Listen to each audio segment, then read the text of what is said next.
Aqui vem o lado ruim de estar numa igreja bíblica.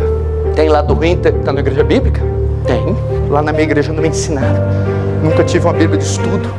Nunca ouvi sobre exegese, hermenêutica, pregação expositiva, sobre o evangelho verdadeiro, os atributos de Deus. Os cortes impactantes das ministrações do pastor Paulo Júnior são envolventes e profundamente relevantes, proporcionando reflexões que vão além do entretenimento, levando você a uma conexão mais íntima com o Criador. O mundo é dividido assim: justos e ímpios, incrédulos e crentes, pagãos e salvos. No final, presta atenção, o texto diz: o injusto continue fazendo injustiça. Nos últimos dias, o mundo se tornará cada vez mais iníquo, cada vez mais imundo. Nos últimos dias, o ímpio vai mostrar de fato que é ímpio, vai mostrar de fato quem ele é. Nos últimos dias, ele vai se afundar de vez em um mar de iniquidade e se lambuzar ainda mais no pecado. No fim, diz o texto, os homens perderão os seus freios, eles se entregarão, ou Deus os entregará à iniquidade. E o texto mostra que parece até um incentivo de Deus. A ideia é que, já que vocês escolheram este caminho, já que repetidas vezes vocês se recusaram ao meu convite bondoso, então vão! Sujem-se ainda mais. Vão! Vocês não querem? Então vão! Querem o pecado? Tome o pecado! Querem o diabo? Vão com o diabo! Deus os entregará. Se perderão de vez. Sucessivos convites, sucessivos cultos, sucessivos choros de mãe, choro de pai, apelo de cristão, rejeitados, então vá, tome. Deus os entregará a um estado irreversível, apostasia total, não tem mais volta. Não é assim? De repente você olha aquele filho, aquele pai, aquele menino, aquele cara que já esteve na igreja e agora está imergido, parece uma besta enjaulada, enjaulada não, solta, bebendo iniquidade como água. Deus falando, no fim, eles serão entregues ao próprio desejo. A mãe, o que está acontecendo com esse menino? Entregou. O que aconteceu com esse homem? Entregou. Irmãos, escute. No livro todo, Deus está constantemente fazendo um convite de arrependimento. Inclusive, Ele fará no 22. Entretanto, haverá uma hora em que será tarde demais para o arrependimento. Virá o tempo, escute, em que a posição que a pessoa tomou contra Cristo será determinante, final e irrevogável. Não tem mais volta. Está dizendo, o sujo vai se limpar, o injusto vai praticar justiça. Não, não, nesse tempo sujo, aí que vai sujar, não tem volta. Em contrapartida, o justo vai se tornar mais justo, porque o texto diz, justo continue a prática da justiça, e o santo continue a santificar.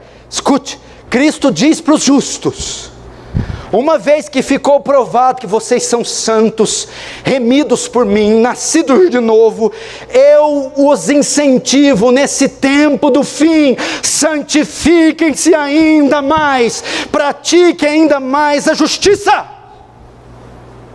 Deus está ordenando o quê?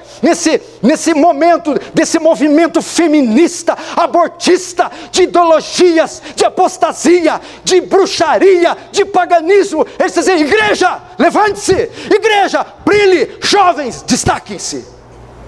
Essa é a ideia. Não há lugar para preguiçosos, covardes, Vamos à luta, vamos à batalha. Destaquem-se. Isso que ele está dizendo. Olha os filhos das trevas. Eles não brincam em serviço para servir o Deus dele, Satanás, o diabo. E os filhos da luz?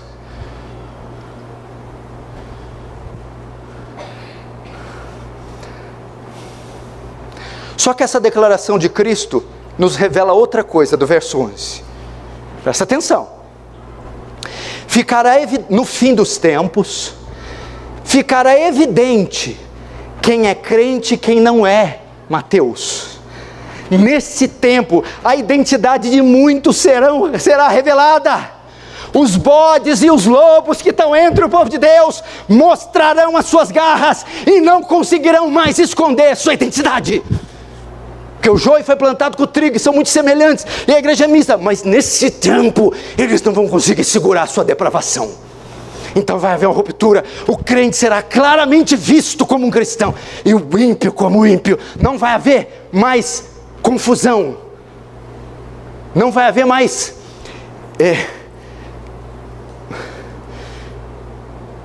não vão confundir um com o outro mais. O joio começará a se distinguir do trigo. Vai haver uma clara distinção entre a igreja e o mundo, entre o crente e não crente.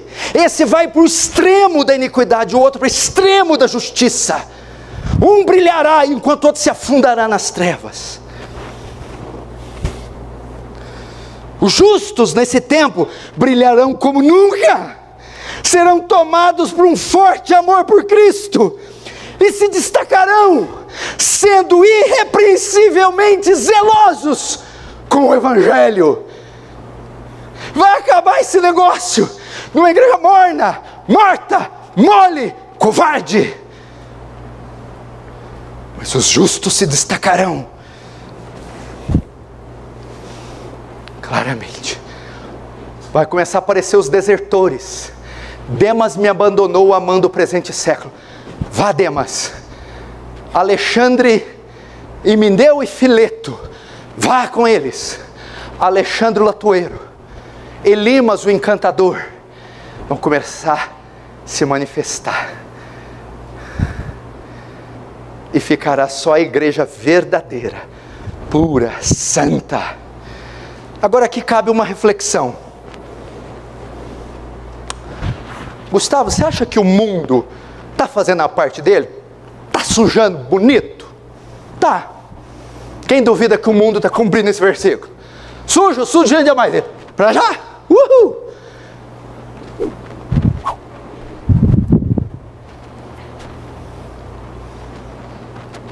E o justo? Ah, o justo. O justo.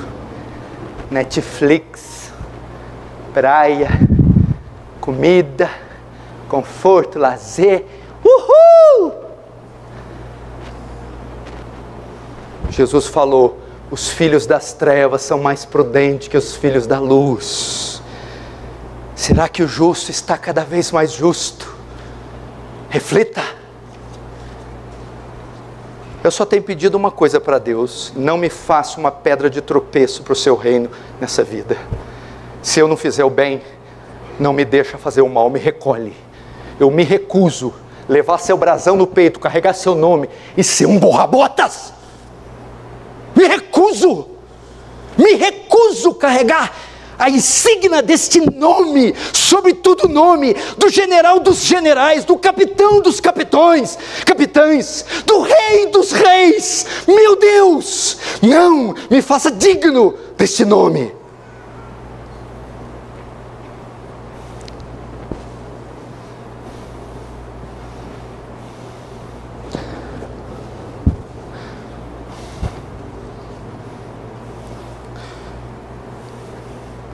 Quantos estão entendendo? Diz amém. Então você aparece aqui quarta-feira para honrar o nome dele. O galardão, verso 12, diz assim: eis que venho sem demora e comigo está o galardão que tenho para retribuir a cada um segundo as suas obras. Deus, então, falamos do justo e do ímpio. Dois caminhos são colocados diante de nós: o da bênção e da maldição, do bem e do mal. Deus vem, escolhe pois o do bem. Mas existem dois caminhos e nós fazemos a escolha. Deus então retribuirá a escolha que cada um fez. Verso 12. Jesus virá como um juiz e recompensará cada um de acordo com suas obras. O injusto que emergiu na injustiça receberá sua retribuição por tais coisas. O justo que permaneceu na prática da justiça também será devidamente retribuído. O que esse texto nos ensina? Que as nossas obras aqui na terra, o nosso serviço, será considerado, e que haverá graus de punição eterna no inferno, e graus de premiação no céu. De modo que pergunto, o que é esse galardão que ele vai dar? A palavra galardão quer dizer prêmio, presente.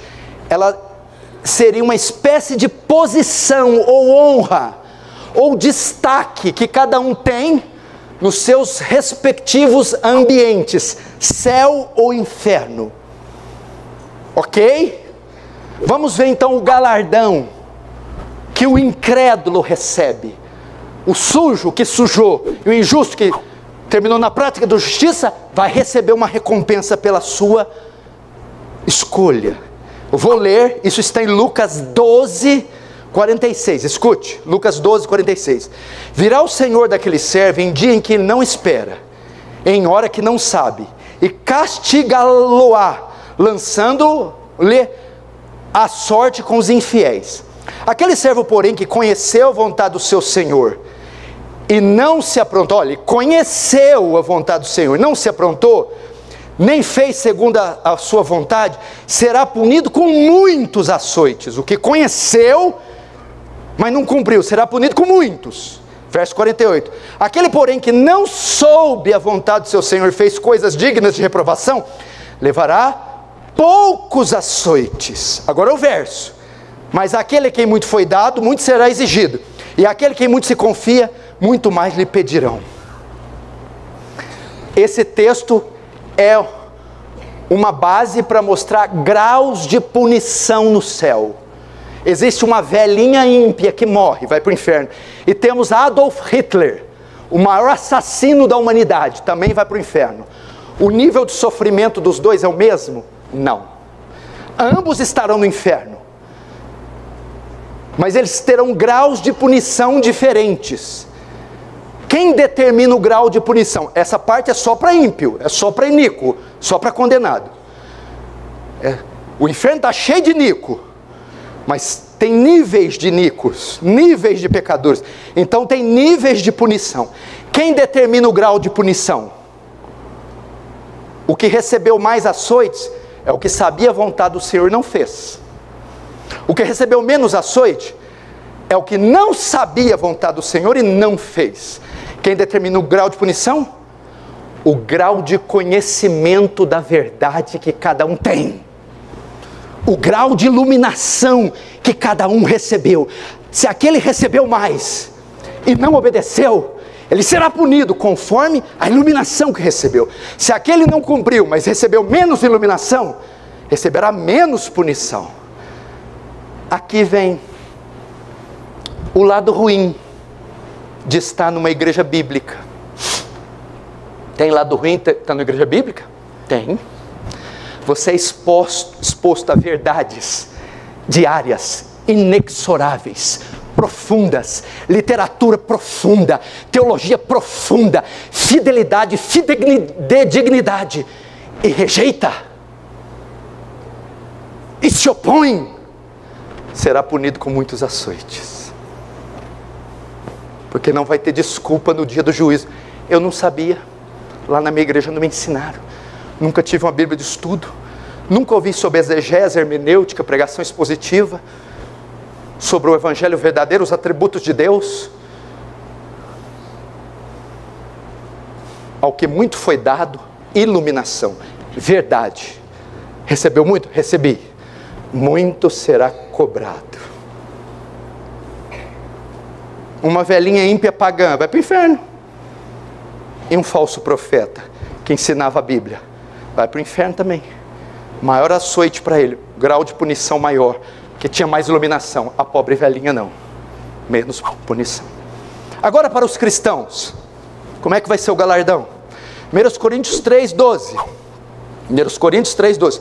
Contudo, se o que alguém edifica sobre o fundamento é ouro, prata, pedras preciosas, madeira, feno ou palha, verso 3, manifesta se tornará a obra de cada um, pois o dia a demonstrará, porque está sendo revelada pelo fogo. E qual seja a obra de cada um, o próprio fogo provará. Se permanecer a obra de alguém que sobre o fundamento edificou, esse receberá galardão.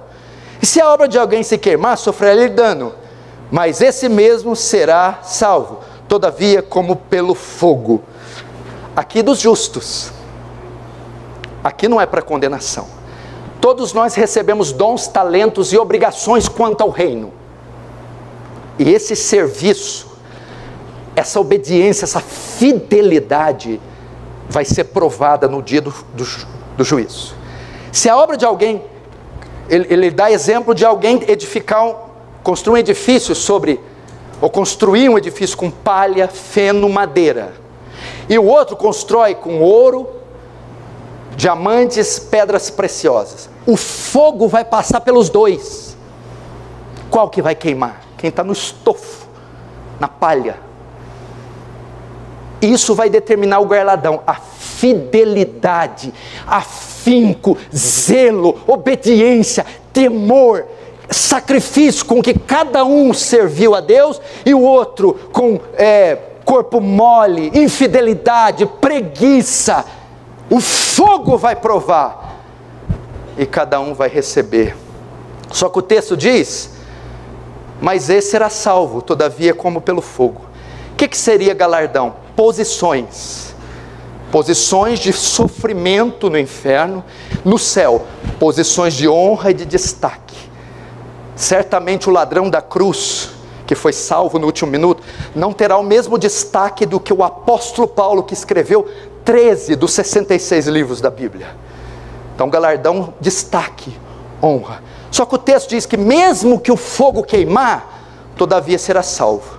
E aqui, se no tema anterior mostrei o perigo de estar numa igreja bíblica, aqui mostra a vantagem de estar numa igreja bíblica. Qual que é a vantagem? Se você recebe o evangelho verdadeiro, a exposição da cruz, primeiro, a possibilidade de ser salvo é maior, você vai para o céu. Segundo, se você recebe exposições bíblicas ricas e fiéis, você será estimulado a ser um melhor cristão, seu galardão vai ser maior. Então há vantagens. Eu tenho probabilidade maior de ser salvo e maior de me destacar no reino dos céus. Estou terminando, não fique nervoso, falta mais 2 horas. Agora Cristo mostra sua autoridade para julgar. E por que Ele pode julgar cada um, justos e injustos? Verso 13. Eu sou o alfa e o ômega, o primeiro e o último, o princípio e o fim. Rapaz, eu gosto desse versículo aqui, hein? Meu Deus do céu. Ele está roubando a cena, o Senhor. E é Ele quem julga e dá os galardões. E agora Ele mostra por que Ele tem autoridade para julgar. Ele começa declarando que Ele é o alfa, a primeira letra do alfabeto grego, e o ômega, a última letra do alfabeto grego. Depois ele diz, eu sou o primeiro e o último. Aqui o sentido é cronológico. Ele é o primeiro, ele abre a história e fecha a história, ele rompe o livro e lacra o livro. Toda a história está nas suas mãos, ele é o Senhor da história. E depois eu sou o princípio e o fim. Aqui não fala de tempo. Mas fala de propósito, quando diz eu sou o princípio, eu sou a origem de todas as coisas de mim provêm, de mim procede, eu criei todas as coisas, e não sou só a origem de todas as coisas, mas sou o fim, eu sou a consumação de todas as coisas, a finalidade de todas as coisas, tudo que foi criado existe por mim e para mim. Jesus está falando da sua divindade, a sua autoridade, por isso Ele pode julgar.